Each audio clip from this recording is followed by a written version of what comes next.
Hello বন্ধুরা, তোমরা সবাই কেমন আছো? আমি তো বেশ ভালোই আছি। আর আমি সুরজিৎ রুদ্রস ব্লগ তোমাদের কাছে নিয়ে চলে এসেছি আবার একটা নতুন ব্লগ। আর আজকের ব্লগটা হচ্ছে আমরা আসানসোলে ওয়াক্স মিউজিয়াম ঘুরতে গেছিলাম, সেটা নিয়ে। আর সন্ধ্যেটা কিভাবে কাটালাম এবং কেমন ঘুরলাম ওয়াক্স মিউজিয়াম সবই তোমাদেরকে দেখাবো। তার সাথে রাতে ডিনার করে ফিরলাম। আর আমরা আমাদের বাড়ি থেকে নয়, আমরা লালটু দাদের বাড়ি থেকে ওখানে গেছিলাম। অর্থাৎ আমি, লালটু দা, মলি, পায়েল, রিম্পা আর আমাদের ছোট্ট গুজু, এই কজনেই আমরা গিয়েছিলাম।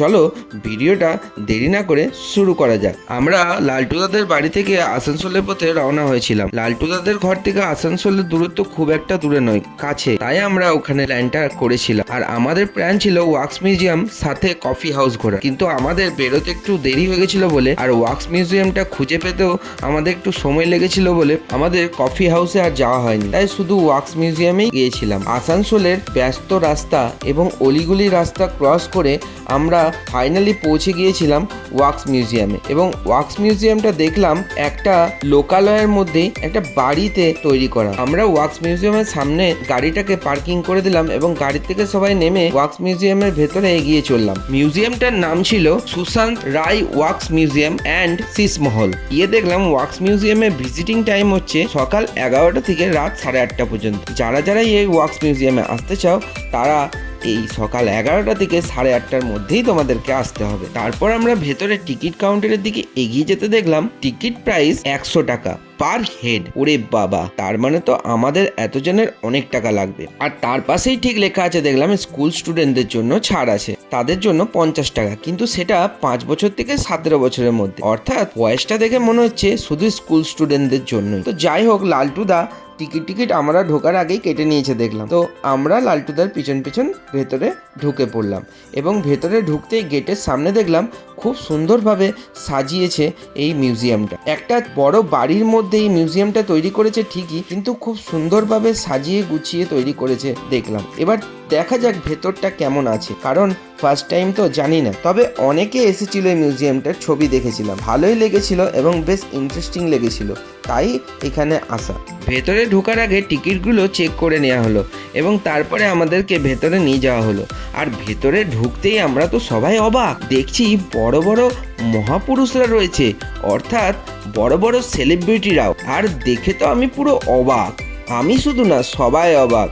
সত্যি এত সুন্দর মূর্তিগুলো তৈরি করেছে মোমের, যে মনেই হচ্ছে না ওগুলো মূর্তি, মনে হচ্ছে যেন সত্যি করে তারা এখানে রয়েছে। তারপরেই তো আমরা দেখলাম সামনে অমিতাভ বচ্চন বসে আছে কন বানেগা করোড়পতির হট সিটে। উল্টো দিকের সিটটা দেখলাম খালি, তাই বসে পড়লাম কন বানেগা করোড়পতি খেলার জন্য। কিন্তু বসে দেখলাম না, যদি কোয়েশ্চেনের অ্যান্সার দিতে না পারি তাহলে মান সম্মান আর থাকবে না, তাই একটু বসে কেত মেরে ছবি তুলে আমি ওখান থেকে উঠে পড়লাম। কিন্তু আমি ওঠার পরে দেখলাম সবাই একে একে ওই সিটে বসলো এবং ফটো তুলে নিল। সত্যি এইরকম সুযোগ তো পাওয়া যাবে না।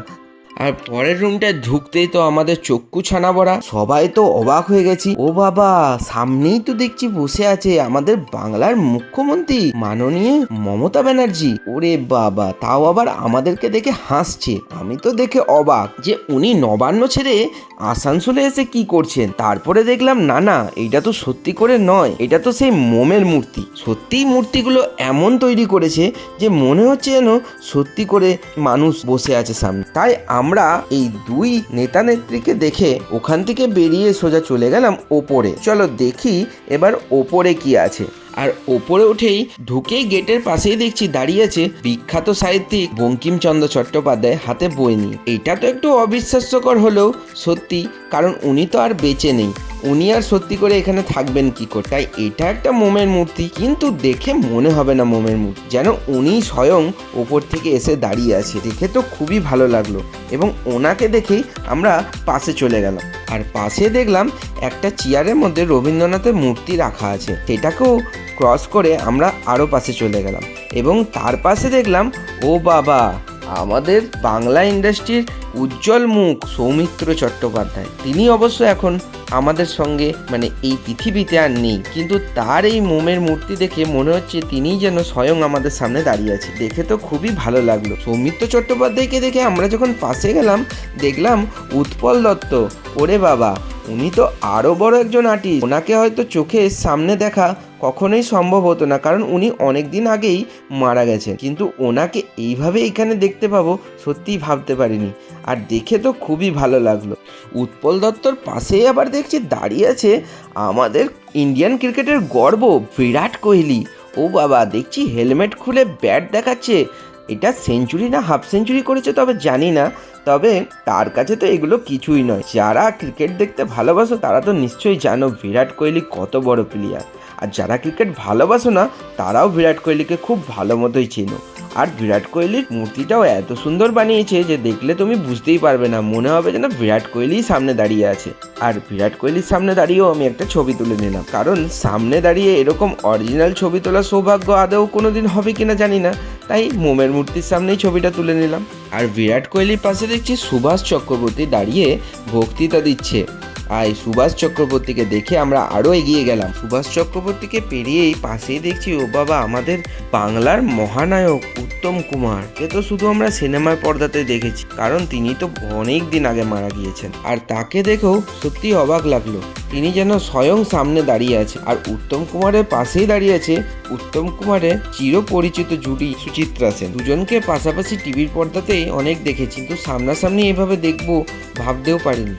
আর সামনাসামনি বলতে তো বুঝতেই পারছো, মূর্তি যাক এত সুন্দর মূর্তিগুলো তৈরি করেছে যে এগুলোই সামনে দেখে সার্থক লাগলো। কুমার সুচিত্রা সেনকে দেখে তার পাশে দেখছি বাচ্চাদের খুব প্রিয় কার্টুন ছোটা ভীম, তার সমস্ত চরিত্র এখানে তৈরি করা হয়েছে। এগুলো তো একদম সত্যিই যেন মনে হচ্ছে টিভি থেকে বেরিয়ে চলে এসছে কার্টুন চরিত্রগুলো। যাই হোক, এইগুলো সমস্ত দেখে আমাদেরকে আবার উপরে নিয়ে যাওয়া হলো। তার উপরেও কি আছে চলো গিয়ে দেখা যাক। তারপর সবাই আমরা উপরে উঠে পড়লাম এবং উপরে উঠে দেখলাম শীষ মহল। চারিদিকে কাঁচের ডিজাইন করে এত সুন্দর মহলটা তৈরি করেছে যে সত্যি আমরা গিয়ে তো খুব অবাক। এবং গিয়ে আমরা চারিপাশটা খুব সুন্দরভাবে দেখলাম এবং সবাই মিলে ছবিও তুলে নিলাম। মহলটা আমাদের সবারই খুব ভালোই লাগলো, আর এখানে অনেকটা সময় কাটানো হলো। তারপরে আমরা তারও উপরে চলে গেলাম এবং এটাই হচ্ছে লাস্ট ফ্লোর। এই ফ্লোরে কি আছে চলো গিয়ে একবার দেখা যাক। এবং উপরে উঠে দেখলাম এটাও শীষ মহলের মতনই তৈরি করা মহল, কিন্তু তার সাথে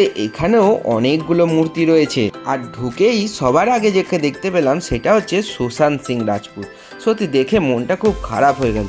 এত কম বয়সে একটা ট্যালেন্টেড অভিনেতা এভাবে যে বলিউড ইন্ডাস্ট্রি থেকে মুছে যাবে সত্যিই ভাবতে পারিনি। খুব খারাপ লেগেছিল যখন শুনেছিলাম তার মৃত্যুর খবর, তাই তাকে দেখে আবার মনটা কেমন যেন হয়ে গেল। আর এই হাসি মুখের মূর্তিটা দেখে আবার ভালোও লাগলো। সত্যি তার হাসিটার মধ্যে যেন সবাইকে আকর্ষণ করার মতো একটা কিছু ছিল, যেটা খুবই ভালো লাগতো। এবং আমরা সুশান্ত সিং রাজপুতকে দেখে তার পাশে এগিয়ে গেলাম। সুশান্ত সিংয়ের উল্টো দিকে দেখছি দাঁড়িয়ে রয়েছে আমাদের এখন বাংলা ইন্ডাস্ট্রির সুপারস্টার দেব। দেবকে আমরা সামনে দিকে দেখিনি তা নয়, দেখেছি, কিন্তু এখানে যেন দেখতে দেবকে অন্যরকম লাগছে। জিন্সের জ্যাকেট জিন্সের প্যান্ট পরে একদম স্মার্ট লাগছে খুব, তাই দেবের সামনে দাঁড়িয়ে একটু ছবি তুলে নিলাম। আর দেবকে দেখতে দেখতে তার পাশে দেখছি ও বাবা দাঁড়িয়ে আছে এই যে দেখি পাঠান। দেখেই তো অবাক আমি। তোমরা নিশ্চয়ই জানো শাহরুখ খানের ছবি রিলিজ করলে আমি সবার আগে দেখতে চাই, কারণ শাহরুখ খানকে আমার খুব ভালো লাগে। আমি শাহরুখ খানের বড় ফ্যান। আর এভাবে শাহরুখ খানকে তো সামনে কোনো দিন দেখিনি।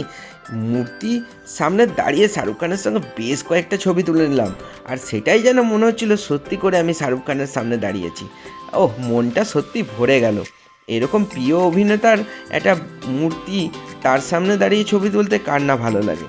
আর শাহরুখ খানকে দেখে আমরা পাশে এগিয়ে যেতেই দেখলাম বিগ বি দাঁড়িয়ে আছে। এ তো সেই মোহাব্বতের বিগ বি মনে হচ্ছে।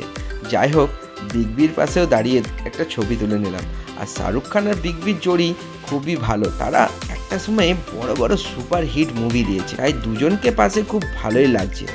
বিগ বিকে পার করে তার পাশেই দেখছি দাঁড়িয়ে আছে আমাদের ভারতবর্ষের স্বাধীনতা সংগ্রামী। শুধু স্বাধীনতা সংগ্রামী বললেও ভুল হবে, সত্যি কথা বলতে এই মানুষটার অবদান যতই বলি ততই কম। নেতাজি সুভাষচন্দ্র বোস আমার একজন ফেভারিট হিরো। শাহরুখ খান, দেব এরা হয়তো এখন সিনেমায় অভিনয় করে হিরো হতে পারে, কিন্তু ইনি হচ্ছেন রিয়েল হিরো আমাদের ভারতবর্ষে। আর ওনাকে দেখেও আমার মনটা ভরে গেল। সত্যি ওনার মূর্তিটাও খুব সুন্দরভাবে তৈরি করা হয়েছে। আর আমরা নেতাজি সুভাষচন্দ্র বোসকে দেখেই তার পাশেই চলে গেলাম আরেকজন মহান গায়িকার কাছে, যার গানের সুর আমাদের চিরজীবন মুগ্ধ করেছে, লতা মঙ্গেশকর। আর ওনার গলাও সত্যি একটা সরস্বতীর আশীর্বাদ ছিল। তার সমস্ত গান আজও মানুষ শুনতে খুব ভালোবাসে।